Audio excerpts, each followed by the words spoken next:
Hey, you're on ThursdAI, June 20th. My name is Alex Volkov.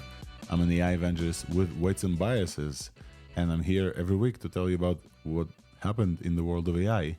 And this week was one of the bigger weeks that I remember, and one of the bigger shows that we've had. We had more than 1,500 people in the audience for the live show, and which, by the way, you're listening to the recorded podcast. If you haven't ever joined us on the live show, you're more than welcome. We do one every Thursday, 8:30 a.m. Pacific.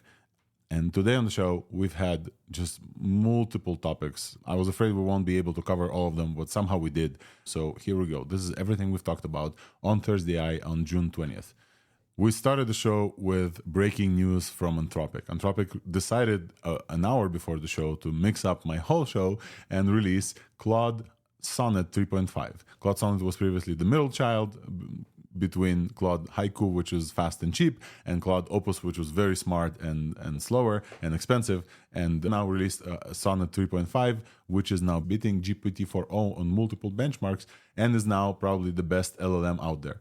Multiple people are very, very impressed, and we've had some of those people live on stage with us, including Pietro Schirano, who used it in a multi-turn game benchmark that he has, agentic gaming thing, and he was very impressed, to say the least. It just added the animations. It had this idea of the character dropping from the top to the bottom.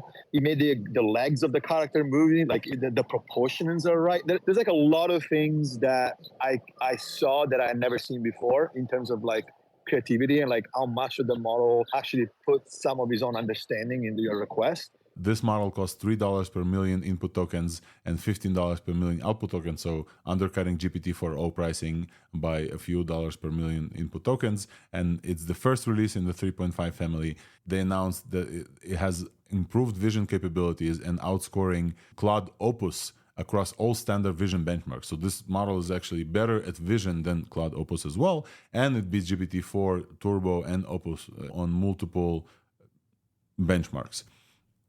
An additional feature that was released together with this is that they have a new feature on Claude.ai called Artifacts, which alongside Claude, the chat, you can now ask Claude to generate and show you a preview of artifacts. Artifacts could be HTML pages, could be documents like drawings and diagrams, and you can ask Claude to iterate in real time and view and iterate on multiple graphics and games and even build simple games. And that's like very exciting. It's similar to code interpreter mode for GPT.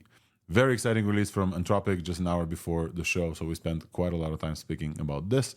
Then, obviously, we've talked about open source. We've covered everything from NVIDIA's Nemotron 340 billion parameter base, instruct, and reward models. We've talked about DeepSeek Coder for quite a bit. DeepSeek Coder version 2 is a new state-of-the-art coder model. It was released in a mixture of experts mode, both a 230 billion parameter and a 16 billion parameter smaller model. It beats GPT-4 Turbo in code and math, so this is likely the best open source model for coding.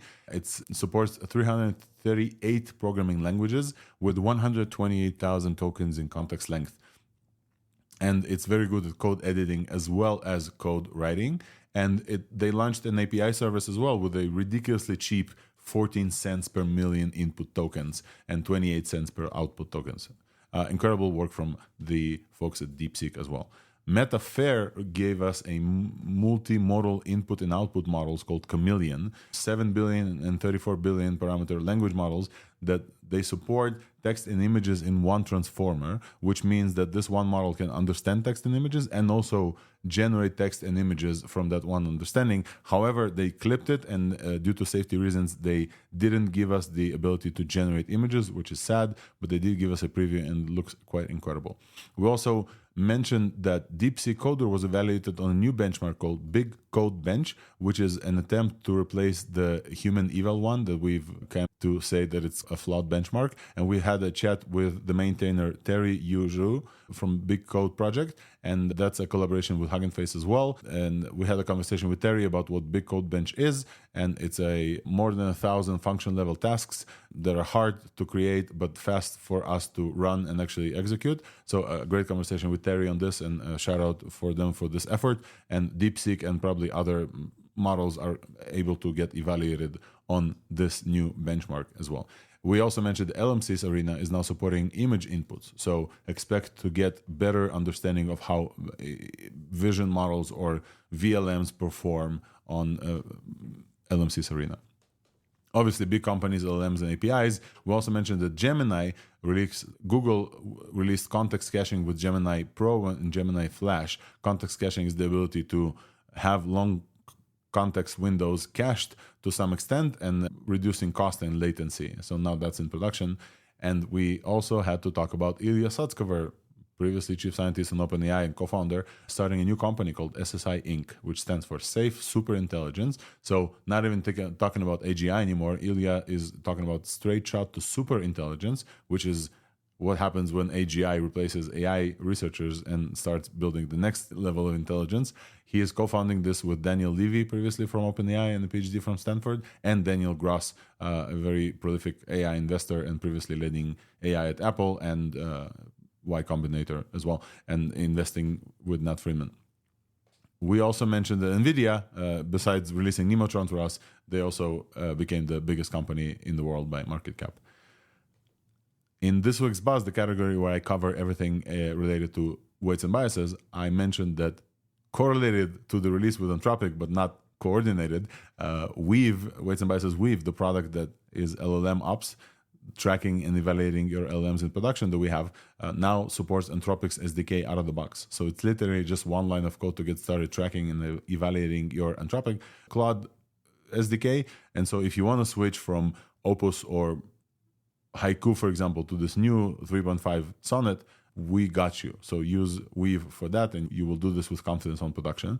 And also, we now support tokens usage and cost estimation straight in the UI. So it's very easy to see at a glance those very important metrics. And also, I mentioned that my talk at the AI Engineer next week, at the AI Engineer World Expo next week, is done, and I'm excited about this. And if you're there, please come and give me a high five. I'm going to be very excited to give this talk and also talk to ThursdAI listeners. We then talked with a friend of the pod, Piotr Skalski, the maintainer of the Supervision library, about a new open source vision model called Florence from Microsoft, which is a tiny 230 million, not billion, million parameters and 800 million parameters vision model that is able to do all kinds of tasks like object detection, segmentation, captioning, OCR, grounding, and a bunch more. And it's a very exciting model, MIT licensed. Piotr talked at length about this, very worth listening because he's the expert. And he's in CVPR right now, which is a computer vision conference. He talked to the researchers of this model, and they said they will also release the dataset, and that this model is very fine-tunable for different tasks. So expect a lot of stuff from this MIT licensed incredible model called Florence. And also in this category, we could not escape but talk about Runway's new vision video model called Runway Gen 3.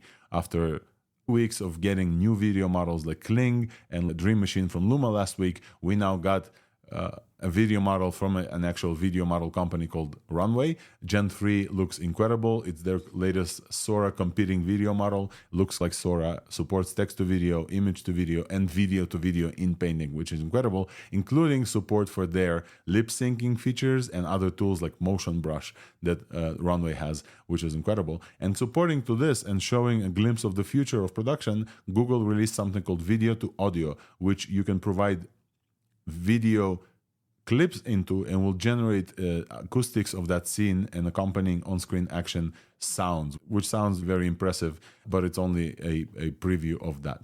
And that's pretty much everything we've covered.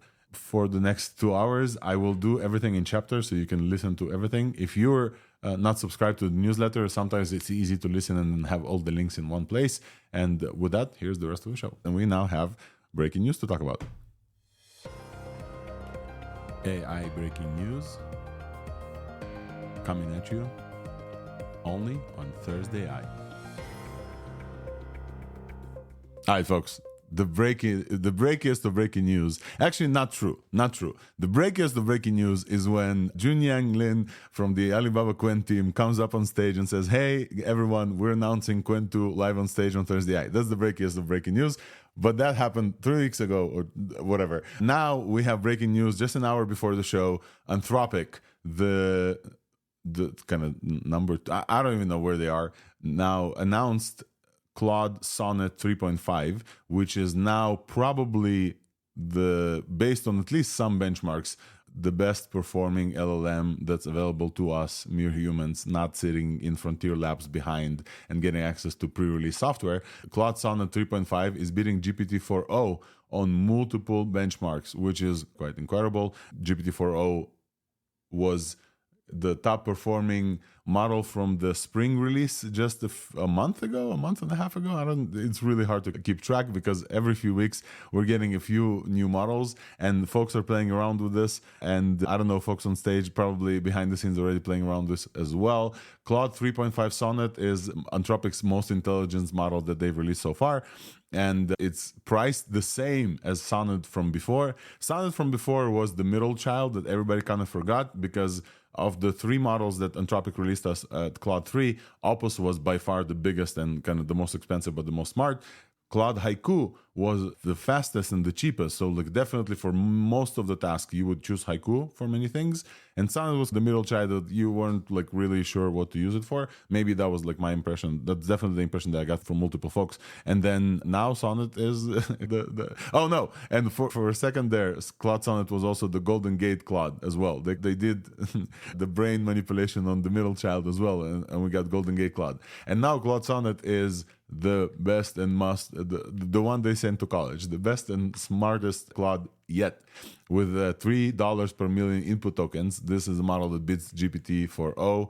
It was released today, and it's quite incredible. So, folks, what's our take on this? Who wants to go first and get very excited about Claude Sonnet's best performing model, the king of LLMs? I see Adam Silverman came here. Adam, I think first time on the show. I don't remember you being on stage. You wanna talk about Claude Sonnet for a second? Yeah, thank you so much for having me. It's been 1 second. There's some audio coming in on my side. I'll be back in about 1 second. All right, no worries. LDJ, want to pick this up?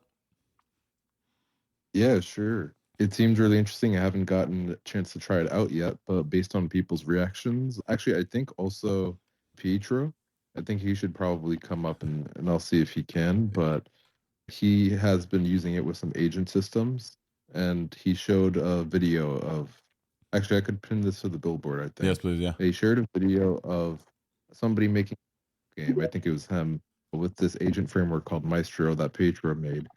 And it just, usually things that you have to tell the model when it's like making like a game like Mario, or the things you have to fix, like I think it was just on its first try. It made something like Mario and even did character animations with the character without him having to tell it to. And just, yeah, it just seems overall really good. And I think it might be like the new best overall state-of-the-art model. Thanks, LDJ. Definitely, let's try to get Pietro in here. I think he's too excited to play with the model than actually come talk to us. But one excerpt from the blog from our friend Matt Schumer as well, who's also invited. You're probably going to hop on in there. From their blog, one excerpt that I really am excited to read out to you. In an internal agentic coding evaluation, Claude 3.5 Sonnet solved 64% of problems, outperforming Claude 3 Opus, which solved 38%.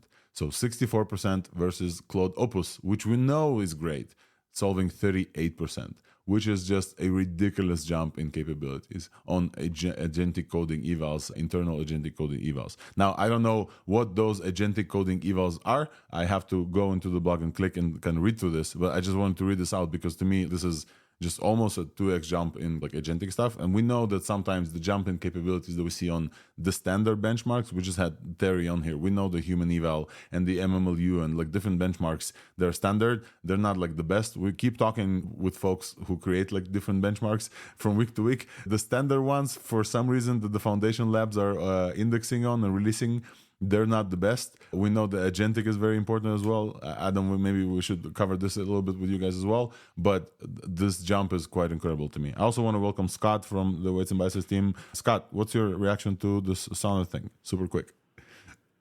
Yeah, cool. I had a quick play with the Sonnet 3.5 model. And I think the first thing everyone needs to do when they get access to it is turn on the artifacts feature that they've added. Yes. Which is a thing that it like renders the generated content that comes from Sonnet, and they show this demo where they create like a crab 2D side scroller, And I shared a tweet that just reproduced that. Like, it was the first thing I did, went in, probably like 5 prompts later, I had a working demo of this like cool dog made out of SVGs, and he was like eating bones that emerged from the right. So yeah, it's amazing how quick you can make these like HTML5 games using just like a few back and forths with this model, and having that like UI on the right is really slick. Yeah, so my PSA is that I wasn't able to find it. Adam, 1 second, please. I wasn't able to find this. And so the guy who built this, Sam McAllister, the guy who built this in Anthropic, he showed me the way. So basically you have to enable this feature as a preview feature. You go to Claude.ai and you click your like profile or avatar pic on the right, and you go to feature preview and enable this feature. So they have the artifacts feature now, where Claude will now generate stuff and then run them on the right. And they also have context of some sort, Scott, so it will generate multiple files and then use them together. Yeah, it keeps these files. It keeps these files like in its in its context, and you can then refer to them. So what I did is I created a dog SVG, and then I like iterated on that, so it had multiple versions of this dog SVG. Like, I'll give it a tail, make those sunglasses a bit cooler, and then I was like, okay, create some bones. It created like 3 different SVGs for different bones. And then in my game, it was referring to the 3 different bone SVGs and the dog that I had. Yeah, I haven't dove into like how it does this in terms of knowing what artifacts it has access to, but it worked really seamlessly, and I didn't have to really think about it, honestly. So it feels like the answer the Anthropic has for code interpreter mode, or whatever GPT-4 has, that for the longest time, I think they were the only ones that had code execution and understanding of a file system, which is pretty great. So shout out to folks who worked on this. Folks, this is exciting. We don't. I keep saying we don't often get new models, but it feels like recently we do get often new models. I have a graph in front of me that actually Claude posted. They came out with this release very ready. So I have a graphic in front of me. It looks, we got GPT-4 in, I think, what is the benchmark scores? Average benchmarks between MMLU, GPT, GPQA, Math, MGM. GPT-4 was at around average of 70s, and then for Turbo came GPT around Gen 24. We got Claude Opus, that was like the highest, and then for Turbo, like the next iteration in April. And then Gemini 1.5 Pro for a very brief period of time, because OpenAI wasn't able to wait for a long time to Gemini to shine, came out with GPT-4o just like in April release. And then now we got Sonnet that's like higher than all of them. So that was like all in the last month and a half, or I guess 2 months. We're now in June. DJ, go ahead, please. Hey, you could hear me now? Yes. Okay, perfect. I just wanted to bring up the API costs, and it does seem like it's pretty directly competing with GPT-4o. So the API cost for GPT-4o is, if I remember right, $5 and $15 out, so like about $10 average. Yep, that's right. I checked it as well. Okay, and then this 3.5 Sonnet model it's $3 and $15 out. So it's like undercutting GPT-4o by a little bit. And yeah, it does seem like a lot of people are liking it better than GPT-4o. So it's going to be interesting to, maybe it has some weaknesses or strengths compared to it. We'll see. Yeah, context window I think remains the same. I haven't seen any updates on context window. Price cutting, definitely. Speed, they said it's twice as fast as Opus and 1/5 the cost, so that pretty much the same, remains the same. But yeah, they're trying to cut it for GPT-4o while beating GPT-4o. Obviously, that's what we're here to expect. I will also shout out, we'll have Scott here on stage. Scott is the PM for Weave, the product that we have. We just added like a token at a glance, token usage, and also pricing as well to our product. So it's very important for folks to know how much this costs on production. We have folks chiming in comments as well, so I appreciate it. Amiibo GPT says, Anthropic needs to work on the rate limits via Claude. I ran out in 15 minutes and I've not hit the rate limit for months. I agree. So we have folks in Anthropic maybe listening to this. Maybe give us a little bit more. It's quite limited. We want to play around with this. Maybe for the release, at least for the release, give us a little bit more so we get more excited. I just tried it. It's good. This is crazy. I dumped in some long prompts and stuff with kernel work, and it's good. I don't know what. This is crazy good. Let's go. Yeah, this is the best one so far. I'll still stick with DeepSeek for most daily work, but damn, this is crazy. Deserves an air horn. I think deserves an air horn. Pietro Schirano, welcome to the stage. Founder of ThursdAI and friend of the pod. Yeah, I mean, so I have this like series of tests that I do every time a new model drop by, and one of the things that I really like to do is like funneling into this like agentic framework that I have. That it's basically like an elevated chain of thoughts process where the model is just you ask for something, and then it continuously iterate on that objective. And one thing that I always like to do is either like a complex application or a game. And the reason why I like the game is because you can also start seeing a little bit more creativity comparing the models. And so this morning, the first thing I did was basically the idea I had this system of testing. And 3.5 Sonnet did really well on this gaming idea. And the reason why I like testing gaming is because you get to see a little bit of the creativity of the model itself. And for instance, in this example that you saw in that video, just say, hey, build a game that's like a Mario clone. All I want to do is just move around and jump.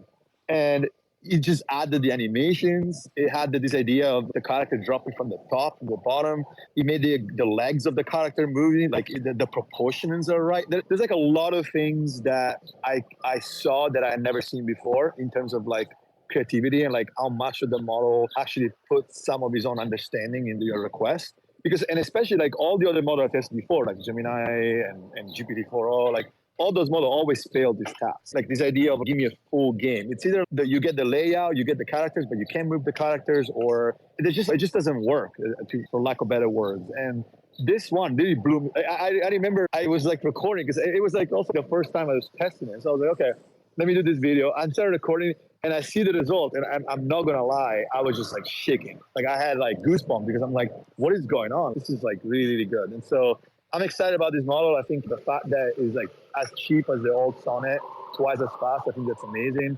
It seems super smart. I'm excited to test it for more coding scenarios. Like I'm actually testing right now. I fed it the entire Maestro framework to it, and he already identified like 5 or 6 things that he can improve, and now he's doing that. So basically, it's improving Maestro itself to make it better for himself. Nice. Which is super interesting, right? But yeah, it's really cool stuff. Great work from Anthropic. I don't know if there's any Anthropic employee in this chat, but amazing work. I'm sure there are some listening, maybe in incognito, but definitely we invited a few folks from Anthropic because we really want to celebrate this incredible work as well. Schirano, thank you so much. Feel free to stick with us, but also feel free to keep playing with this. And folks, definitely check out Schirano's video and ThursdAI as well, because ThursdAI is super, super cool. And I appreciate you for coming up and telling us about your excitement about this agentic stuff as well. I will also again say that like the 68% agentic internal framework jump from Opus. Opus was really good, folks. Opus was like really good and still is really good. This jump in the agentic stuff is highlighting what Pietro was just talking about. It's quite incredible to just like reason about how good of a jump this model gives us. All right, we have to move on. Even though this is a very exciting topic, we got a new top model. Looks like we're gonna wait for LMC Arena. By the way, in the topic of news that we didn't mention that we're gonna cover, but we should cover, LMC Arena finally enabled vision inputs. Finally. So this week, LMC Arena enabled vision inputs. So you know how we've been saying, okay, if you want to play around with models and if you want to know which model is better than which, LMC Arena is a good place because they have the arena model where you talk with one prompt, 2 models answer, and the people basically choose. That was like fine and well for LLMs, but then we know that multimodality is very important as well, and image vision models is important as well. LMC's finally added a arena with vision, so you can upload images and then reason about them as well. GPT-4o obviously has vision, Gemini, and definitely Claude has been for a while as well. Anthropic added a paragraph in the release blog specifically around the fact that they talk about vision capabilities for Sonnet that significantly beat Opus on vision capabilities. So all of the stuff that we've talked about just now about, okay, being better at agentic, being better from and different MMLU benchmarks, the one that we talked about, they're not that great, beating GPT-4 Turbo, it's still even better in vision as well. Right, so there's multiple enhancements that we just haven't yet been able to discover because it's new. It came out an hour ago. But now in LMC Arena, we've been able to actually test some of this stuff out, which is great. And we'll start with open source. Where's my open source button? There we go.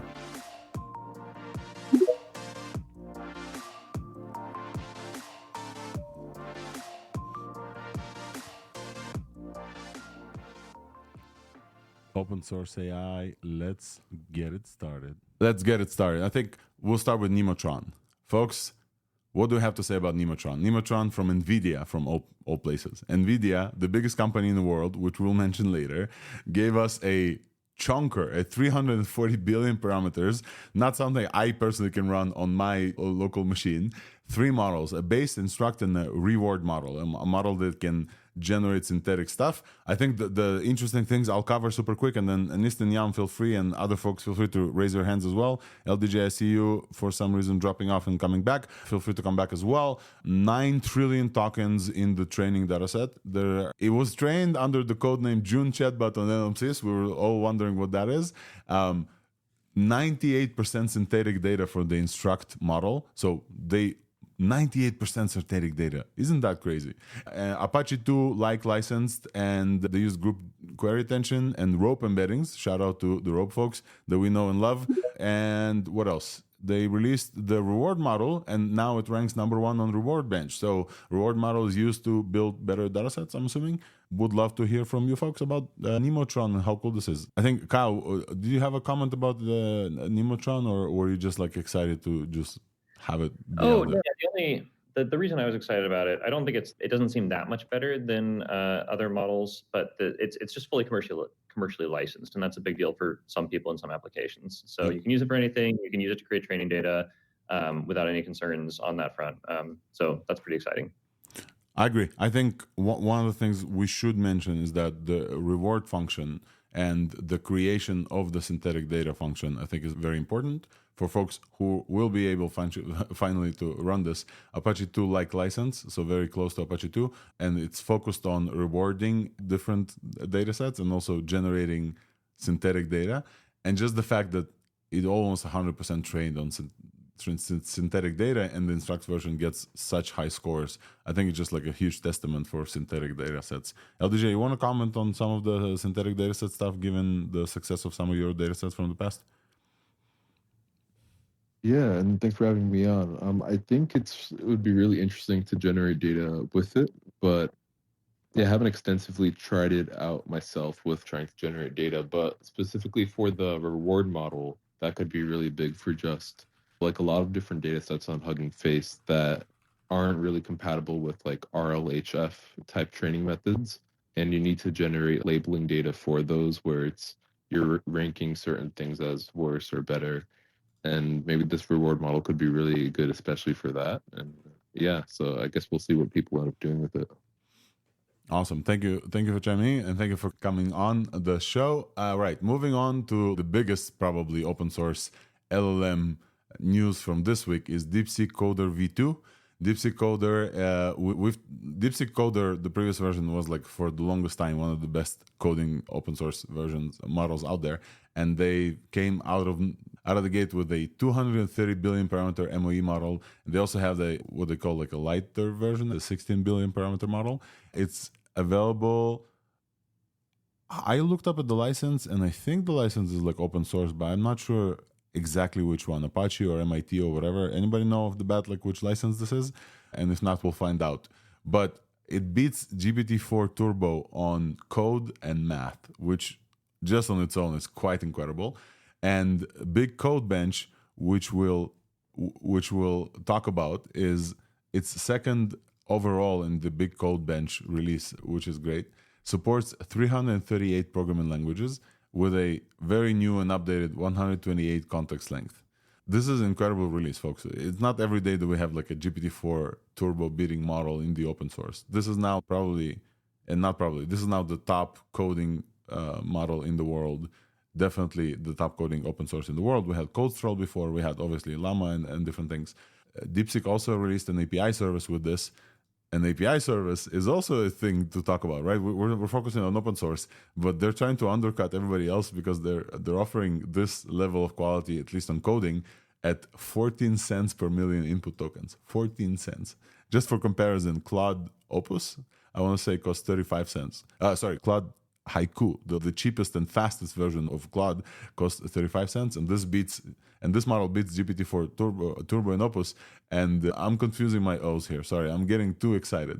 This 14 cents per million tokens is just incredible to me as well. So it beats GPT-4 Turbo, GPT-4o on multiple things.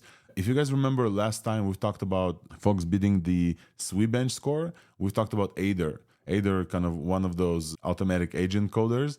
Aider has a code editing benchmark, which is a benchmark not for code writing, rather code editing, which is take a chunk of code and make it do something else. DeepSeek Coder V2 now beats GPT-4o and Opus and all these folks on code editing as well. And it gets a 75% correct completion. So it's really good at code editing as well. And yeah, this is what I have on DeepSeek Coder. I'm just very excited. It came out recently. Nisten, you were very excited about this week as well. What's your take on DeepSeek Coder? So I've not looked at the benchmarks at all. I just started using it because I knew it was going to be good. And the last couple of days, this is all I've been using. It works even better than when you paste sources and GitHub repos so when you use Bing Copilot in precision mode. That one tends to be the best because it is GPT-4 and with RAG, but this actually gives better answers and with a lot less fluff, a lot more code, a lot more of the stuff that I actually need. And I've thrown a whole bunch at it. I've thrown it shell scripts, C code, even some Rust, TypeScript. It's just been not as much front end, so I don't know how it does in styling, but it's just been amazing. And the other thing is that the reason they can sell it for so cheap is because it's only 21 billion active parameters. I haven't done the CPU benchmarks yet, but it should run fine. It should run fine on CPU only. Yeah, this is probably going to be one of the most used models by programmers everywhere, in my opinion, or at least I think it should be, because it is, yeah, it's good, it's fast, it's 128K context window. We didn't look up what exactly the license is, but you can run it on your own. You have full control of your data. Like if this is your job, your profession, I don't know, what else do you want? And yeah, I compared it with GPT-4. It was better. It wasn't always better, but usually it suggested code and stuff that the GPT-4 didn't. So yeah, I'm pretty psyched about this one. I don't know. So I just looked at the license, and it seems the closest to Apache 2.0, with the only restrictions being prohibiting users from using the model for military uses or generating false or inappropriate content. I guess that's about it. It's pretty similar to Apache 2.0, so that's pretty great. A specific DeepSeek license. I'm looking at this as well, right? The specific DeepSeek license, very similar to Apache, but you can use this for production stuff. You're liable for whatever you generate, and also don't do it in military in any way, or don't violate any international or national laws, and don't disseminate like information, blah blah blah. But you can definitely use this in production and for your production use cases, which is great, which is what we basically are looking for. Yeah, this seems to be like a big deal as well. Yam, I want to hear your takes on DeepSeek, because I know you've been following these guys for a minute and they've been doing good models. Can we talk about DeepSeek just releasing crazy models every week? Every week or every 2 weeks, they just come up with a new crazy model, and they're really good. Who are these guys? Like, where did they come from? These things are crazy good. Seriously. DeepSeek Coder is a really good model. I've used it as well. It's not just benchmarks. It's a really good model. And when you read the papers and how they actually make those models, not just the coder, the other models as well, it's like these guys are serious. Like they've put a serious work into these type of models, and it's absolutely crazy that and the pace is also really fast.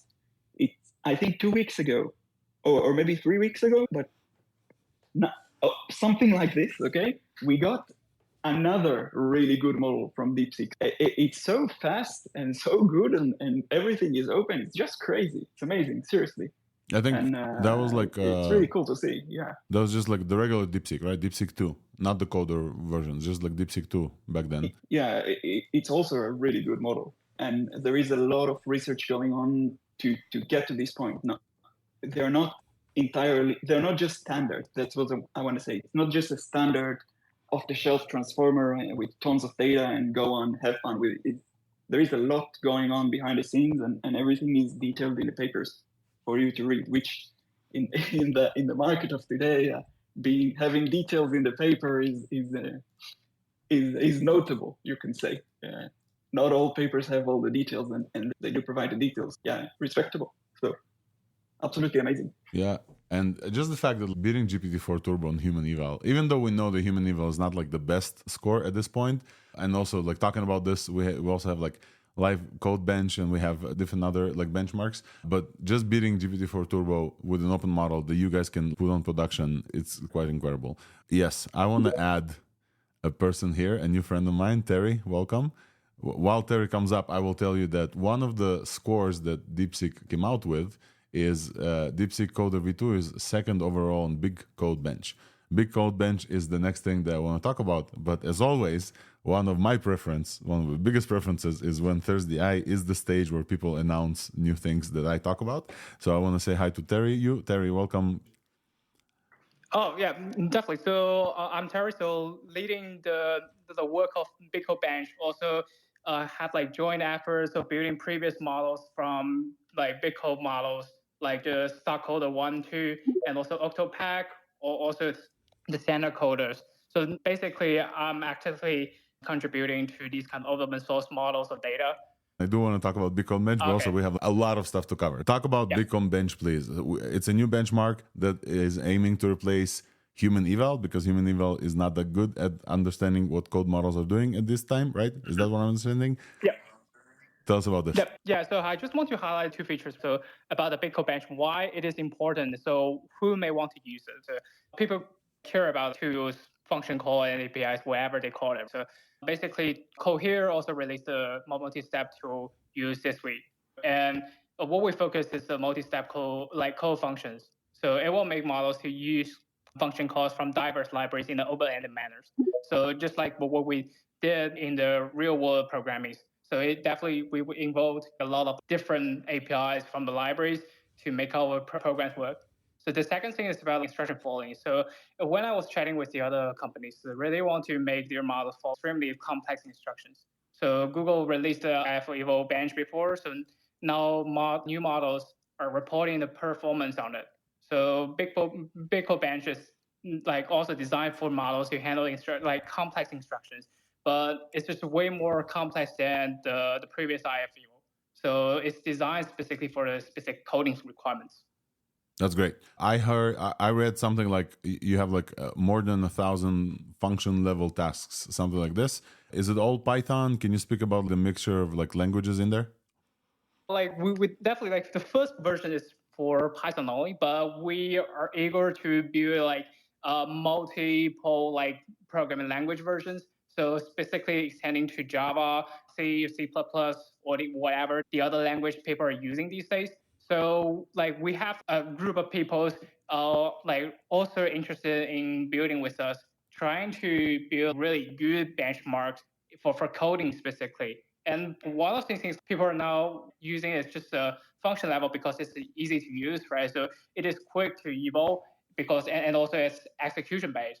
So we definitely want to build a better function level benchmark for our purpose and should try to efficiently benchmark the true capabilities of these models. When you say quick to eval and execution based, I guess what you mean is, just for the audience who are not like into this, it means that when I run this eval suite, for example, I'm able to just compile the code and see if it compiled, it means yes or no. I don't have to see as a human and judge it, or I don't have to run another LLM to see if the outputs are correct. If the code compiles, then it runs, and this means it's the fastest evaluation like method out there. Yeah, correct. Yeah. So basically, we have like a test use or test harness like to test the behaviors of these programs, and also like we have like average 1.6 test cases per task. So it's not like a huge number, but we are like working to make these kind of to increase the rigidness of these kind of test cases. And also, I mean, if you like heard about Evo Plus, MPPA Plus, so they are like created by Evo Plus team. So we are working with the Evo Plus team to trying to improve the qualities continuously, like for our big book benchmark. So that's the great part of it. Can you, last question, Terry, and thank you for coming up. What's the Hugging Face involvement in this? Yeah, so basically, so like we like the basic like Hugging Face and the service like now research like combined together to build a like big code projects, right? People can just freely join this project. So after they do the applications, and I just noticed Leandro, who is one of the co-lead of the big code, so he invited another 200 people today to the project. So basically, people can join any of the projects they are interested in, and also discuss probably the future directions of these kind of like their interests or what they want to build. So basically, we're all working towards making language models for coding and also trying to evaluate the coding capabilities of these models. Amazing. Terry, thank you so much for coming up. I really, like, we've talked about multiple benchmark evaluations. When I saw Big Code Bench, and I think you reacted as well, congrats on the release today. We'll be looking out for this. Folks can run this themselves. I think you guys provide the eval framework and Docker images. We have, at Weights and Biases, we have an evaluation framework called Weave. I'd definitely be interested to see if I can like plug this in and see if I can run this and actually visualize this. And shout out to the hard work you guys are doing. We'll be keeping in touch as well. And the DeepSeek coder stuff that you've talked about, I'd definitely be very interested to hear more from that team as well. So if you know anybody there and you want to connect us, I'd be very appreciative. I think, folks, we need to move on from the open source stuff next, because we have to start talking about the big companies. There's so much to cover, not to mention that we still haven't gotten to the next part yet with the mixture of agents as well. So folks who are already in stage, feel free to stick around with us. So moving on to the next topic that we have, where is Yam Peleg, our friend who dropped just before we talked about the next thing that we want to talk about? So Nistan and Yam, there you are. Here. Yam, okay. What is SSI.inc? Tell me, please. What's going on there? This is the next topic that we have to cover. AGI will be achieved internally. That's the super intelligence. Yeah, actually, AGI is like ASI. behind us. AGI is. AGI already has been achieved internally, and now we are in the ASI game. I'm joking. Just to anyone listening, I'm joking. It's Ilya's new venture, pretty much announced yesterday. We don't know a lot apart from a message that they are hiring crack team. End quote. That's the quote. We are hiring a crack team, and that's it for the moment. Working towards safe ASI. Yep, folks who have now no idea what Yam just said, or folks who have half an idea of what Yam just said, let me try to break this down. Ilya Satskover, who was previously co-founder and chief scientist for OpenAI, board member, and then a person who tried a board coup and unsuccessfully, and then disappeared for more than 6 months, and everybody started asking what did Ilya see and where's Ilya and all these things, has been quiet behind the scenes, probably trying to figure out what to do. He had the super alignment team inside OpenAI, the disbanded super alignment team in OpenAI. Many folks from this disbanded super alignment team left. Some left to Anthropic, some left to etc., some other places as well. I think the last thing they released was fairly recent. Now, yesterday announced his new venture. It's called SSI.inc, Safe Superintelligence.inc, with the sole mission of having a straight shot at superintelligence. Now, for just a little bit of a 101, what AGI means, what ASI means. AGI means artificial general intelligence, basically AI that's as intelligent as let's say a human. An average or like generally intelligent as a human, able to pick up tasks, etc. General intelligence is hard to describe, but this is basically a very robust like explanation, I'd say. Super intelligence is when that is multiplied by itself, and then AGI builds other AGIs, and then all of the AI researchers are becoming replaced by AGI, and then it's very quickly a super intelligence then comes up. Super intelligence is something that it's really hard to describe how super it will be, because it's super intelligence, something we cannot understand and comprehend as humans. Ilya's endeavor is about straight shot to super intelligence without getting, how was the phrasing? Without getting distracted by product decision. I think something to that tune, right? So like a very a short dig at OpenAI's kind of producty decisions as well. It looks like there's no specific board structures, etc., like we had with OpenAI.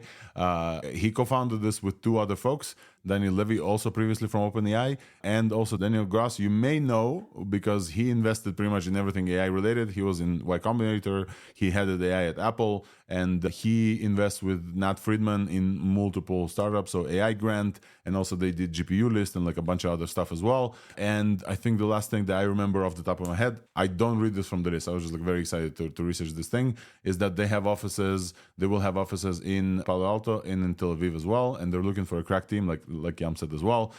That's pretty much all we know, and it does not look like we will have any releases from them. They'll just like work. And one last thing they did say is that funding will not be an issue. This will be like the least of their problems, the funding. LDJ, go ahead. Yeah, I was just going to say the quotes you're saying, but if you don't mind, I can say the exact quotes. Yes, please. Yeah. Okay, so Daniel Gross, he said, out of all the problems we face, raising capital is not going to be one of them, end quote. Yes. And then the other one that you were mentioning earlier about productization, he said, quote, this company is special in that its first product will be the safe superintelligence, and it will not do anything else up until then, end quote. But yeah, it's really interesting. Oh yeah, sorry, there's one more quote related to that. He says, it will be fully insulated from the outside pressure of having to deal with a large and complicated product and having to be stuck in a competitive rat race, end quote. Wait, can you read the one a little bit clearer, the last one? Yeah, no problem. Quote, it will be fully insulated from the outside pressures of having to deal with a large and complicated product and having to be stuck in a competitive rat race, end quote. Yes, that one is the one that I meant and feels like a direct dig at what's going on as well. Folks, Ilya, we know where he is. He's not in the basement hidden somewhere, and he's working on a very important thing. I will just shout out that many people came out and said how important Ilya, specifically Ilya, is to Ilya's efforts to AI and AGI as well. And I think this is like a natural segue for me to move to the next area of this show, which is this week's Buzz, where I talk about everything related to weights and biases. And as always, I keep forgetting that I need a transition here with the bees buzzing, whatever. With this week's Buzz is where I talk about everything related to weights and biases that happened this week. And here I have two basically major things. One is our product called Weights and Biases Weave, which is our LLM evaluation and tracing framework, which takes just one line of code to get started. Pip install Weave is now supporting Anthropic out of the box, where previously we supported OpenAI. And as Kyle just said, many services like OpenPipe, like Together, Open Router, many Grok, pretty much many other services support this thing where OpenAI's SDK, you can replace a URL there with the proxy, and then basically the same SDK in Python, whatever you can use with OpenAI SDK. So we supported OpenAI's SDK natively, which means you didn't have to wrap or anything. You don't have to do anything. You'll just get basic tracing for free, even without doing any work. And now we support the same for the Anthropic SDK, which comes amazingly in tune with the Anthropic Sonnet 3.5 incredible release. So that comes at you with no cost, and we support this starting this week. And also, we now show the tokens count and cost at a glance. A very, very useful release from the team. So shout out to the team for releasing this. It's free to use for now and get started. So definitely, if you're not tracing anything in production, how will you know what your LLM does in production? You don't, which is a problem. This will be also the topic of my talk at the AI Engineers Evaluation Tracks on next Thursday, which means bad things for ThursdAI because I haven't yet figured out how we're going to do the show live and I'm going to present at the same time. We will try to figure out something, folks. ThursdAI has been around for a year. We haven't wavered. There hasn't been one show missed, and I'll figure something out next Thursday. But this is my super quick plug for Weights and Biases. My talk is going to be judging LLMs. It's going to be a whole thing. It will either crash and burn spectacularly, or it's going to be epic. Either way, it's going to be very memorable. If you're visiting AI Engineer, definitely come to the evals track. I'm the first talk before Hama Hussein. If you're not visiting, why not? Why don't just get a ticket and come see all of the super cool talks like Kyle, like mine, everybody else's. There's going to be a representative from every major foundational lab there. It's going to be super cool. Definitely worth coming. Super quick plug. Let's move forward because we have a bunch of other stuff to still talk about. We still have 15 minutes left to the show. I want to say hi to our friend here, friend of the pod, Piotr. Piotr, feel free to unmute and maybe reintroduce yourself briefly because it's been a minute, friend, been a minute. We're going to talk about open sourcing Florence from Microsoft. Yeah, you guys hear me? Yes, welcome. Can you tell us about Florence? Awesome. Yeah, I was just confirming because I'm on CVPR right now. It's pretty busy over here. My name is Peter. I work for RoboFlow. It's a computer vision company from US. We do a bunch of different things, but mostly edge deployments of computer vision models, detection, segmentation, stuff like that. A little bit more of multimodal lately, but we will probably do more over the year. Yeah, I will tell you guys a little bit about the Florence tool. The paper was actually released in 2023, but the model was not released up until this week. And back when the paper was released, there was like a little bit of hype around that, but there was no code, no weights. It faded away, but they released it right now, and it's legit. There are two versions of the model, and which now it's 230 millions, not billions, millions parameters. That's crazy to me. 770 millions parameters. So both versions of the models are very small. If you compare that to other models with similar capabilities, and I will talk about the capabilities in a second, they're like at least 3 times smaller than Cosmos 2. That was another one from Microsoft that was doing multimodal stuff. And the actual architecture of the model is very simple. They have a clip-like image encoder. It's not a clip, it's like a version of clip, but Microsoft version of a clip. And BERT text encoder and a little bit of encoding, decoding structure at the end. But overall, it's very similar, a simple structure. But the reason it's so powerful is because of the data set. So what they did is they look at the data sets that exist, and they decided, okay, the problem is that each data set is doing different things. I don't know, data set that was used to train a segment anything model has only masks. Other data sets has only captioning. Some data sets has only VQA. So they decided, okay, it's the reason why those models don't trade that well is that we don't have unified data set. So they spend probably a lot of resources to build a data set that have 5 billion data points for over 100 million images.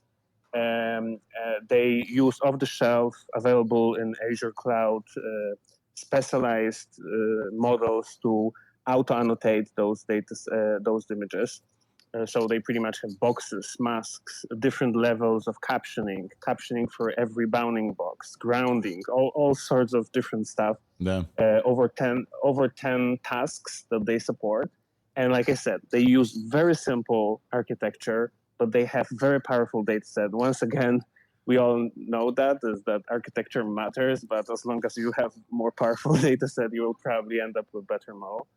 So yeah, the model is available on Hugging Face. There's a space over there. MIT. License is MIT, guys. License is MIT. Right? So the only downside is that they didn't release the data set. But I was on the oral talk on CVPR when one of the researchers from Florence team was presenting, and he said they will release that data set because they want to promote the research they did. So the moment that data set drops, it will be probably used to fine-tune pretty much any other architecture.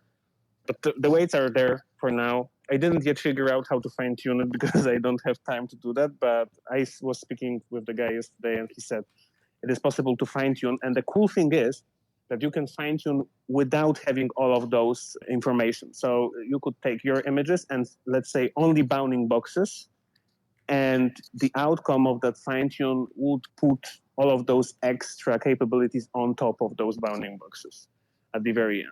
What does that Seems mean? like a I very don't think cool. I got this last part. What does that? So like I said, you in the original data set, you have masks, boxes, captionings, grounding, stuff like that, yeah? And they use that for training.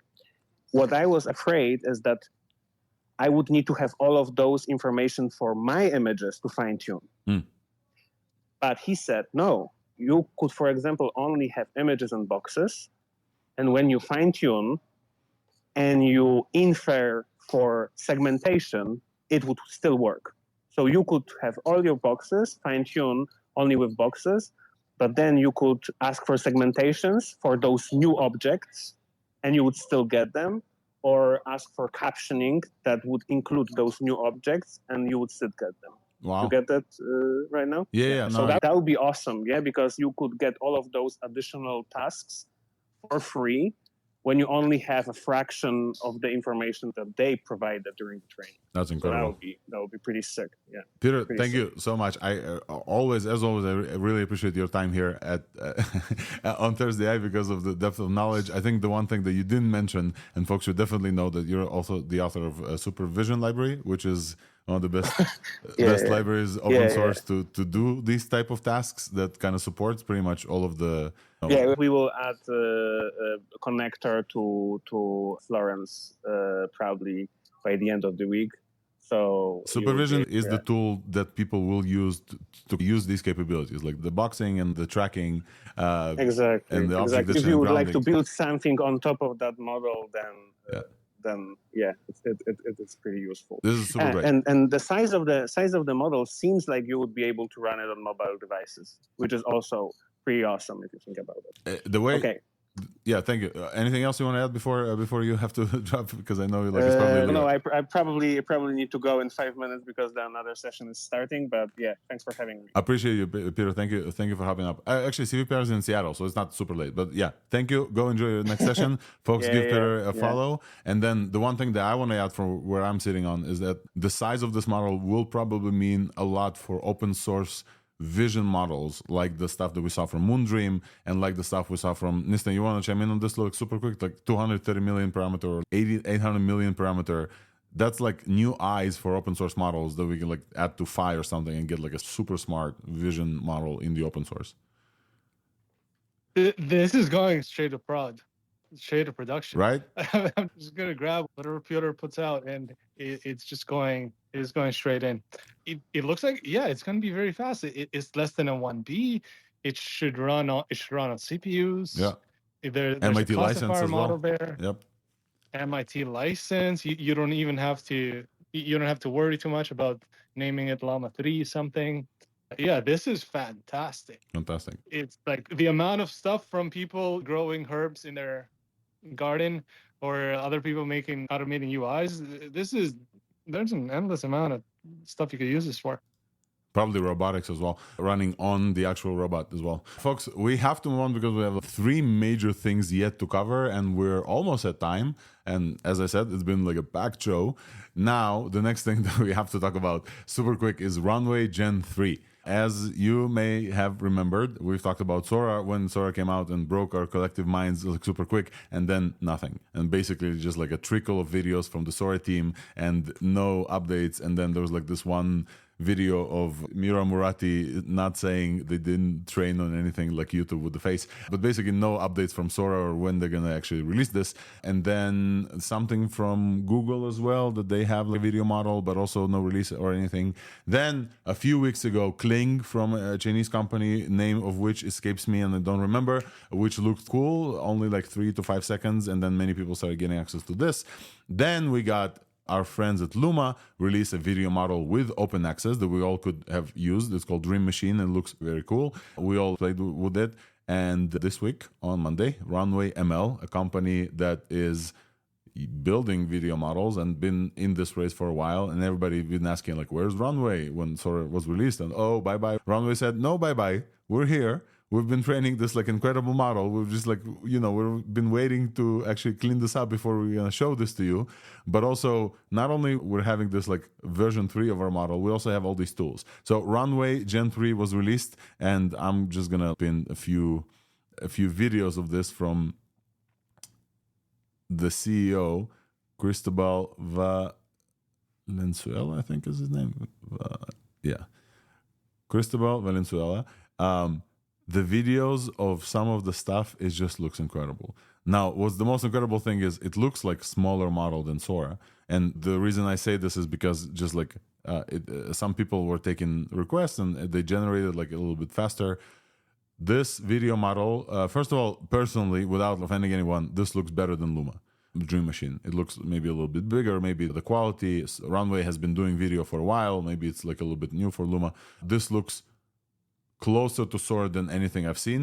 Still not quite there, but again, Sora, we don't know anything of Sora, and by the time Sora comes out, it may be nerfed to completion, so we don't know anything of Sora, but this looks incredible. One of the highest praises I can give this is this video where they released, they said, a dark corridor lit by a person from first-person view using a flashlight, and as the person turns, there's a graffiti of saying Runway ML on the wall, on the brick wall, and oh my god, the graffiti looks like a person drew a graffiti, and that graffiti only appears after 5 seconds into the video, and it's lit with the flashlight as the flashlight moves. So there's a full physics understanding in that video model inside there. It generates videos with just incredible clarity. If your timeline wasn't filled with Gen 3 videos, I don't know if you're following the same timeline or the same people as I'm following, because my whole timeline was just Gen 3 videos. And some of the highlights that I wanted to highlight specifically with Runway's model is that it's not only a generation.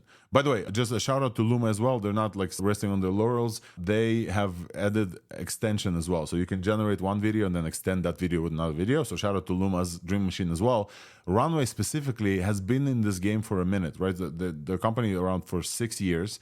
I think we're also publicly, I think they're very friendly with Weights and Biases. They didn't pay for this. They just released an incredible thing. They have tools, and their tools apply to this model as well. So their tools are they have the motion brush, for example, where you can generate the video and you can tell the video where to go. You can brush different things on the video. And we talked about motion brush.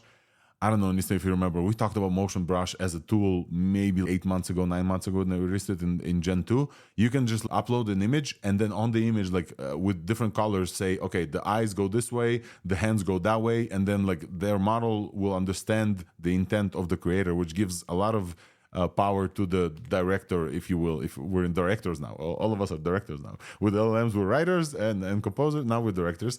With Suno, we're composers, and with Gen 3, we're now directors. They also have a bunch of other tools like lip syncing. So we're gonna briefly mention lip syncing tools that were released, and all of these tools also work. And I think the coolest thing, and I think Sora also mentioned this, they support video in painting. So there's this video, and I think I made a funny joke about this. There's a video of Cristobal just taking a selfie and then asking for huge ears. And he's turning around, and the model basically in-painted, in video, these huge mouse-like ears that look like human ears, just enlarged.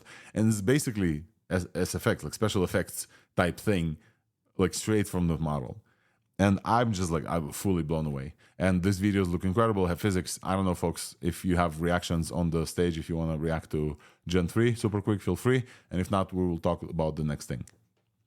Matt, I saw you come up. Have you seen video? I'm sure you've seen videos of Gen 3. What's your take? Yeah, I've used it a bit, seen some of the videos. It's impressive. You've used Gen 3 already? You got access? I didn't get access. I'm thinking of Luma. I'm really sorry. Oh, you think you're today. last Luma week, was what I was man. thinking Come about. on. Last wow. week. I've been out of the loop. The Gen 3 videos were definitely very impressive. The Luma videos, I think, were, but very much overshadowed by Gen 3. I'm very excited to try it. And yeah, hopefully it's a little bit better than Luma. Yeah. When we actually get our hands on it. Yep. Thanks for hopping on, Matt. I invited you, but we already covered Claude extensively. But I do want to shout out some of the stuff. I did shout out some of the stuff that you mentioned, specifically around the agentic capabilities, the jump in agentic capabilities. So thank you for that. It's quite incredible with the new Claude. Unfortunately, we are at time, and there's one thing that I have to mention before the final TLDR is that Google DeepMind released a new thing called video to audio, which is just incredible as well. The stuff that I told you about just now, Runway Gen 3, Luma's Dream Machine, all these things, they generate videos and they're soundless. And those soundless videos, it's fairly quickly, you're okay, I'm watching a video and soundless. The second you add sound to this, it's just so much more immersive, obviously. And I think sound design and, is it called Foley? I think it's called Foley in Hollywood, right? When they add, most of it is fake. Most of it is people just taking shoes and with their hands doing this on concrete. So all of this adds so much more to our experience. Google released a new thing, a glimpse of a new technology called video to audio, V2A, where they add sound to silent clips that match the acoustics of the scene and accompany on-screen actions. And the examples that they have is quite incredible. So they have an example of a drumming scene when somebody just drums, and the sound of the drums match the drumsticks hit the drum, which is quite incredible to me. Just quite incredible. They also have a scene of somebody like walking in like a subway tunnel, a darkly lit subway tunnel, and that person, like the ambience matches the person. There's echo acoustics and everything else. It's quite crazy. Will we see this? I don't know. Like Google sometimes announces some of these crazy things and we'll never see them again. But also some other folks are trying this. So 11 Labs, shout out to 11 Labs. They have a feature called, I think it's called image to video to sound effects. So they definitely have sound effects. And then they built something that I'll add to the show notes as a tool that does something like this for you. It analyzes the video that you upload and then sends it to GPT-4o. So you could conceptually do this with 11 Labs. But Google is like an end-to-end model that does this. And I think we managed, folks. I think we skipped one thing that I forgot, which is Chameleon's IO models, which is super cool. But then yeah, I think that's pretty much it for today. Let me cover Chameleon. I cannot skip because MMIO, LDJ MMIO is my favorite thing. Meta Fair, the organization that Jan LeCun runs in Meta, they released a few models, 7 billion, 34 billion parameter language models that they support mixed model input and outputs. And basically those models were trained on not only like text-to-text token or image-to-text, they also support image-to-image. So when I say this, what I mean is on inputs and outputs. So this model is like DALL-E can output images, for example. This model can do cross multimodality, what I used to refer to as multimodal inputs and outputs. And they support all of this in the same like transformer. So text tokens and images tokens in one transformer. That's how they were trained. And that's not what we got. The examples that they showed were quite incredible. And for example, you could ask something like, "Hey, here's an image of like a stop sign in the very busy forest, and then can you reanalyze the colors and patterns and then generate an image of a chameleon with the optimal patterns to camouflage itself in this environment?" And so this model would be able to reason about this image and your question, and then also generate a picture like happening around this. And that happens in the same transformer. If you guys remember GPT-4 Omni with the voice, the benefit of the Omni model is that model specifically is able to reason about its voice tokens. That's why the voice modulation happens. They call it Omni. Basically, Meta released something like this, but with images. I believe the Omni is also can also generate images as well. That we just didn't get this capability. Meta did not release because of safety reasons the tokens for image generation, unfortunately, which is a shame. It's a big shame because it does feel super smart when it can generate the stuff that it thinks about. Besides this, shout out to Meta. LDJ, last thing, and because we're over 2 hours, but please last thing, and then we'll wrap up. Yeah, sure. I just wanted to mention some people are trying to working on like re-enabling that image generation feature in Chameleon, and some people think it is possible and it could be done. Yeah, just keep an eye out for that, and that might be interesting. Yes, I've seen the chats on the web. They're trying to figure out how to unclamp the clampiness or whatever Meta added there to not give us these tools. I'm really hoping, I'm rooting for them. I'm rooting for this ability that this was like hidden from the model, that maybe it's still there. I'm rooting for them. Folks, and I think that this is all that we've covered on ThursdAI on June 20th. This was a lot. I was very surprised that we were able to have 3 interviews, 4 if you count Piero Skalski, 5 if you count Piero Skirano. So yeah, we had a bunch of guests on the show. We also had a bunch of news this week. This was a crazy week for AI. Thank you everybody for joining. Thank you, Matt on stage, Jan Peleg, LDJ Niston. I see some folks in the audience as well. Thank you so much for joining, sharing, commenting. I really appreciate the time. We're coming up for a full year of ThursdAI podcast and newsletter episodes. If you're not subscribed to any of them, I would definitely be very happy if you do. And if you are subscribed, please share them with a friend or two. It's really helping me in my quarterly goals in weights and biases. Truly, this is my job now. Couldn't have imagined a better job to be in. And if you are in San Francisco next week, I would love to see you. Please, if you're a listener of ThursdAI, you're hearing this, come give me a high five. I really love it when listeners of the show come give me a high five and say, "Hey, I like your show and I recognize your voice." With that, have a great Thursday. Thank you everybody for joining, and we'll see you and talk to you next week in some capacity or another. Thank you so much. Bye-bye.